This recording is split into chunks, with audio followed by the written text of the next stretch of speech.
की महात्मा फुले यांना जीवे मारण्यासाठी काही लोकांनी पाठवलं.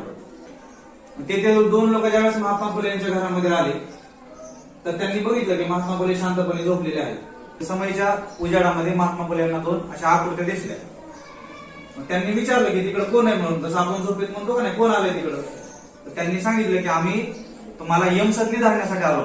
यमसदनी म्हणजे मारण्यासाठी. दोघं जण आले होते, त्यातलं एक काय म्हणला की आम्ही तुम्हाला यमसदनी धरण्यासाठी आलो.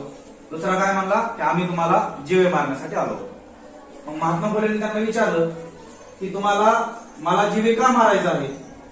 तर त्यातला एक जण काय म्हणाला परत की तुम्हाला जर जीवे मारलं तर आम्हाला प्रत्येकी 1000 रुपये मिळणार आहे.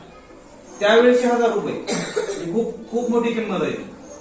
त्यावेळेस महात्मा फुले काय म्हणाले त्यांना की आतापर्यंत माझं सगळं जीवन हे स्त्रियांच्या शिक्षणासाठी, दीन दलित यांच्या शिक्षणासाठी आणि त्यांच्या सेवेसाठी गेलंय.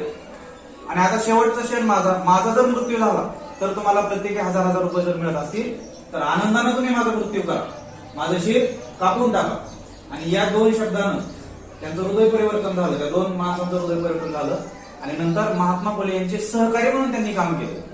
नुसतं सहकारी म्हणून नाही काम केलं तर महात्मा फुलेच्या संबंधित राहून त्यांच्यावरती त्यांनी ग्रंथचं लेखन सुद्धा केले. ते 2 जे मारायला जे लोक आले होते का नाही ते महात्मा फुलेंचे सहकारी झाले होते. त्यातल्या एकानं अंगरक्षकाचं काम केलं. अंगरक्षक म्हणजे बॉडीगार्ड.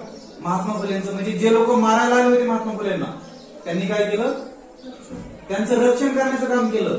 आणि त्यातल्या एक जणानं खूप मोठी साहित्य संपदा पण निर्माण केली.